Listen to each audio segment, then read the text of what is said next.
தினம்தோறும் விளக்கேற்ற நல்ல எண்ணெய் இதயம் நல்லெண்ணெய்.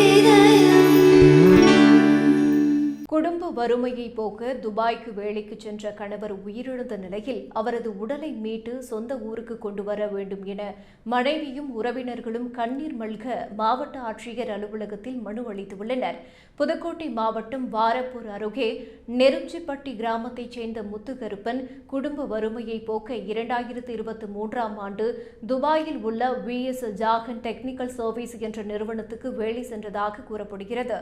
2 ஆண்டுகளாக வேலை செய்து வந்த நிலையில் கடந்த 3ஆம் தேதி முத்துகருப்பன் இறந்துவிட்டதாக குடும்பத்தினருக்கு தகவல் கிடைத்துள்ளது. ஆனால் அவர் எப்படி இறந்தார் என்பது குறித்த தகவல் குடும்பத்தினருக்கு தெரிவிக்கப்படாததால் அவரது இறப்பில் சந்தேகம் இருப்பதாக கூறி அவரது மனைவி சித்ராவும் உறவினர்களும் கண்ணீர் மல்க புதுக்கோட்டை மாவட்ட ஆட்சியர் அலுவலகத்தில் மனு அளித்தனர். அவர்கள் அளித்த மனுவில் முத்துகருப்பனின் உடலை சொந்த ஊருக்கு கொண்டுவர மாவட்ட ஆட்சியர் நடவடிக்கை எடுக்க வேண்டும் என கோரிக்கை வைத்துள்ளனர். குடும்ப வறுமையை போக்க வெளிநாட்டுக்கு சென்ற ஒருவர் உயிரிழந்த சம்பவம் அப்பகுதியில் சோகத்தையும் அதிர்ச்சியையும் ஏற்படுத்தியுள்ளது.